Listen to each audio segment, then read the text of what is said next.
কিসের জন্য? যুদ্ধ চলছে, রফল আদায় করতে হবে কি হবে না? যুদ্ধ চলছে, বুকে হাত বাঁধবেন না নিচে বাঁধবেন? যুদ্ধ চলছেন, জোরে আমিন বলবেন না আস্তে আমিন বলবেন? যুদ্ধ চলছে 6 তাকবীরে না 12 তাকবীর? যুদ্ধ চলছে 8 রাকাত না 20 রাকাত? যাহা কিছু বললাম কোনোটাই ফরজ না, ওয়াজিব না, এগুলো কি নফল। ইহুদি খ্রিস্টানেরা এই ভারত উপমহাদেশের মৌলবী সাহেবদেরকে নফলের মধ্যে লাগিয়ে দিয়েছে, তোমরা যুদ্ধ করো।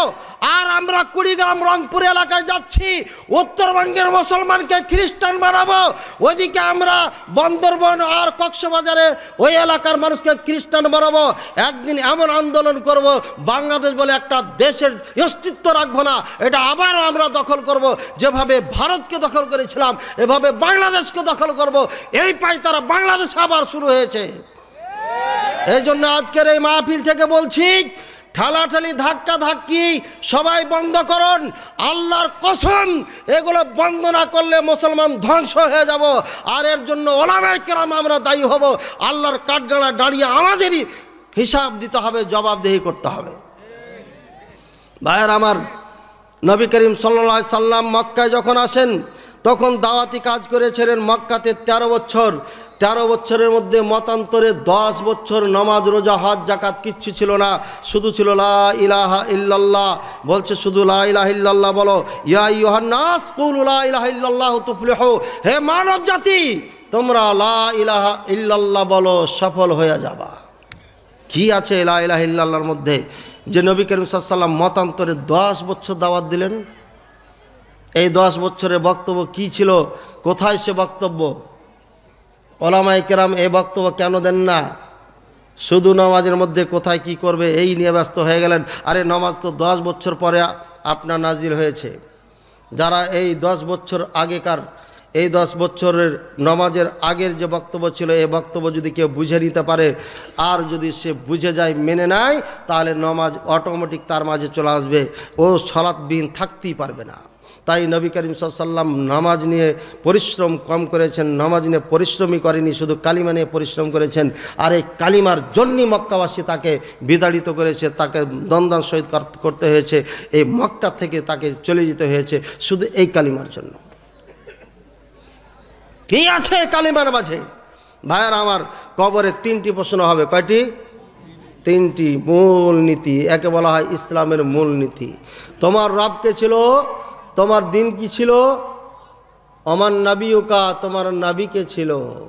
শর্টে বলে যাচ্ছি, যেহেতু সময় কম এই জন্য শর্টে বলছি। এই 3টি প্রশ্ন আপনাকে এই 3টি সম্পর্কে জানতে হবে। নবী করিম সাল্লাল্লাহু আলাইহি সাল্লাম সারা জীবনে 3টি দাওয়াত দিয়েছেন।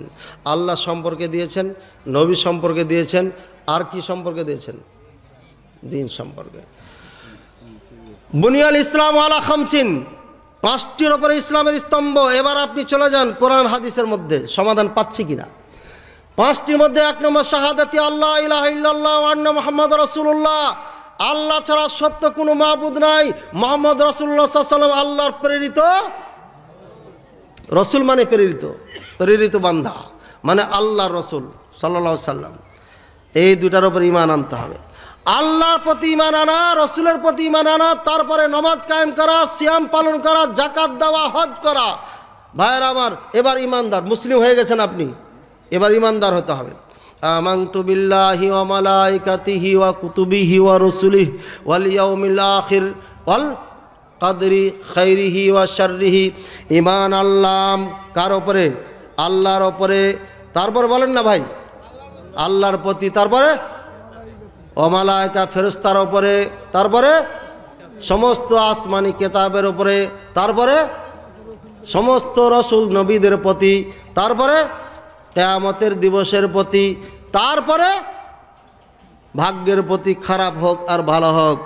মৌলবীরা বাংলাদেশের এত খারাপ আর এত বুঝে, এখানে আরেকটা লাগিয়ে দিল, ওয়াল বা'সি বা'দাল মউত। পৃথিবীতে কোথাও হাদিসে কোরআনে নাই, কিন্তু হুজুরদের হাদিসে পাওয়া যায়। ফেরকায়ে নাজিয়াত থেকে বের করা সব জায়গাতে এই চেষ্টা চালিয়েছে তারা। ভাইয়ের আমার, এবার ঈমানদার হয়ে গেছেন আপনি। ঈমান এনেছেন কিসের উপরে? আল্লাহর উপরে। ঈমান এনেছেন কার উপরে? রসুলের প্রতি। ঈমান এনেছেন আল্লাহর প্রতি। কেমনে ঈমান এনেছেন? সমস্ত কেতাবের প্রতি মানে এই কোরআনের প্রতি, নাকি? কোরআনের প্রতি ঈমান এনেছেন না আনেন নাই? এনেছেন? কে কে ঈমান এনেছেন কোরআনের প্রতি? হাত উঠে দেখান। কেউ কেউ বাকি আছেন নাকি? সবাই উঠেছেন, মাশাআল্লাহ, আলহামদুলিল্লাহ। নামান ঈমান এনেছেন তো, মানে বিশ্বাস করেছেন কোরআনের ভিতরে যা আছে তার উপরে বিশ্বাস করেছেন, ঠিক আছে? কবরে 3টি প্রশ্ন যখন করবেন তখন ৪র্থ প্রশ্ন আপনাকে করা হবে। ওমায়ুদ্রিক, সহিহ মুসলিমের হাদিস, কে তোমাকে এই প্রশ্ন শিখালো? এবার উত্তর দিচ্ছেন, কারাতু কিতাবাল্লাহ, আমি কোরআন পড়েছিলাম। 1 নম্বর উত্তর দিচ্ছেন।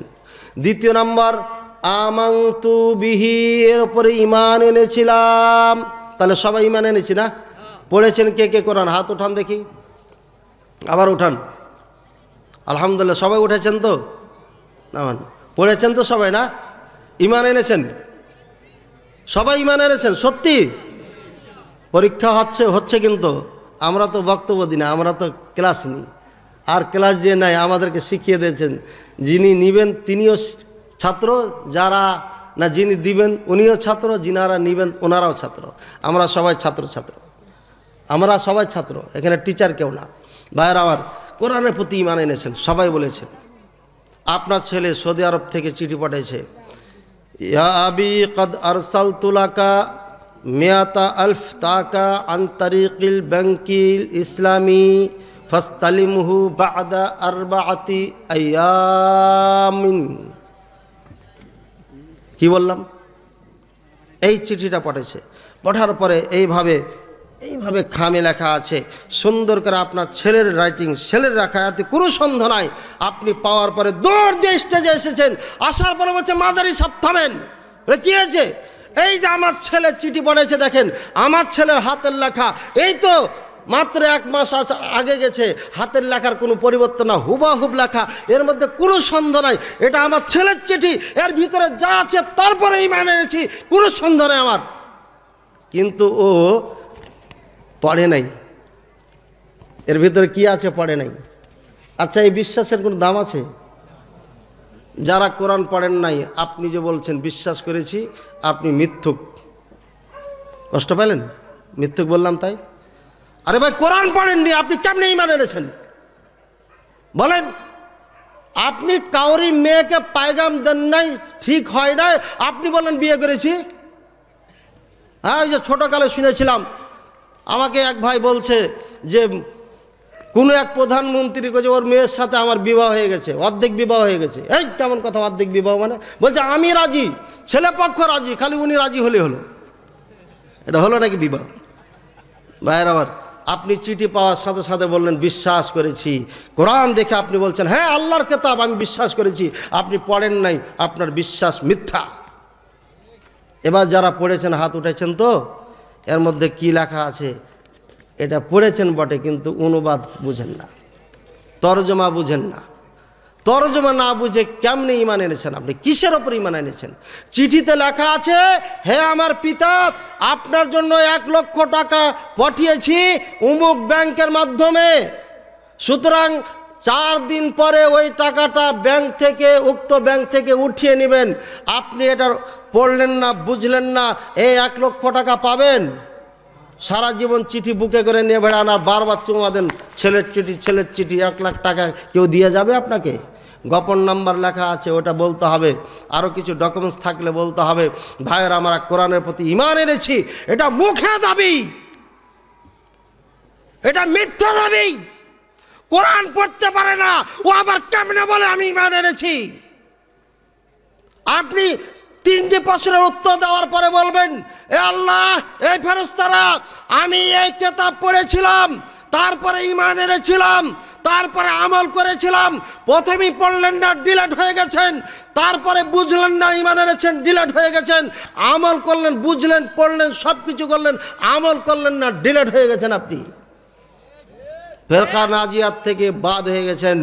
শুনে রাখুন, আজকে বক্তব্য শোনার পরে যদি কোরআন পড়া শুরু না করেন, আপনি যদি মনে করেন আমি এত বড় মুরব্বী মানুষ, আমি এত টাকার পয়সার মালিক, ওই একটা মোল্লাকে ডাইকা ওর কাছে সার সার করবো আর কোরআন শিখবো, এইটা হতে পারে না। এইভাবে যদি ছাগলের মতো মাথা নাড়িয়ে কবরে যান, এই মাথাকে এমন নাড়া দিবে ফেরেশতারা, বাপ ডেকেও সেদিন সমাধান করতে পারবেন না। কথা বলছেন ভাই? বাংলা ভাষায় মানুষে যে ভাই কয় ভাই করলাম, আমরা বাপটাও ডাইকা কথা বলি না, মাঝে মাঝে বাঙালি মানুষ তো বের হয়ে যায়।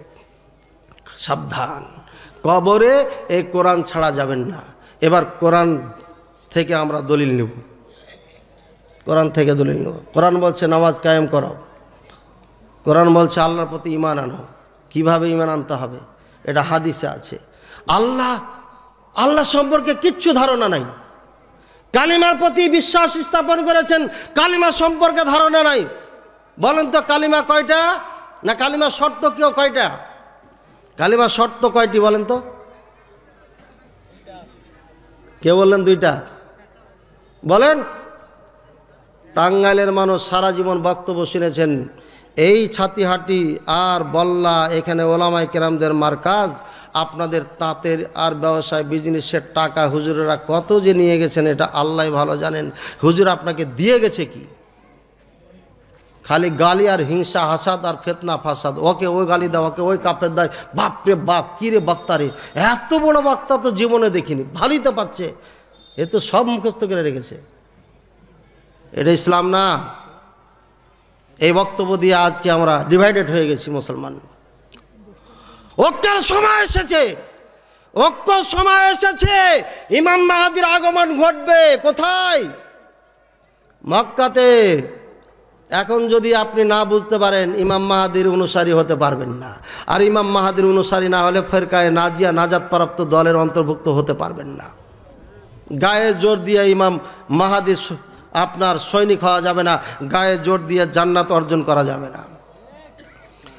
এই কোরআন বলছে কিভাবে ঈমান আনতে হবে। আগে কালিমা নিয়ে কথা বলি। কালিমার শর্ত হচ্ছে 9টি। প্রত্যেকটি আগামী কালিমা সাহেবকে জিজ্ঞাসা করবেন, হুজুর এতদিন আপনার পেছনে সালাত পড়েছি, কালিমার শর্ত কয়টি? আমি তো বলে দিলাম না 9টি। এই 9টি শর্ত হুজুর, সরি 8টি, ভুল বললাম। কালিমার শর্ত কয়টি? 8টি।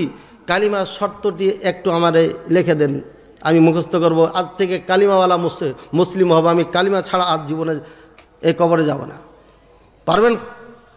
যে হুজুরদেরকে টাকা দিয়েছেন সবার কাছে ফোন লাগাবেন, আমাকে তাড়াতাড়ি দিন, কালিমাওয়ালা মুসলিম হতে হবে আমাকে। এবার বলেন কালিমা রুকুন কয়টি? শর্ত মানে বুঝেন তো ভাই? নামাজের শর্ত আছে না? নামাজের শর্ত কয়টি? 9টি। এর মধ্যে একটা উজু করা। উজু ছাড়া কেউ যদি আল্লাহু আকবার বলে ঘন্টার পর ঘন্টা যদি কেরাত পড়ে, রুকু সিজদা করে, নামাজ হবে? শর্ত ছাড়া কালিমা পড়লেন লা ইলাহা ইল্লাল্লাহ, কি শর্ত কিচ্ছু বুঝলেন না। শর্ত আছে কি না সেটাও জানলেন না, আপনার কি কালিমা হবে? এবার বলেন রুকুন কয়টা?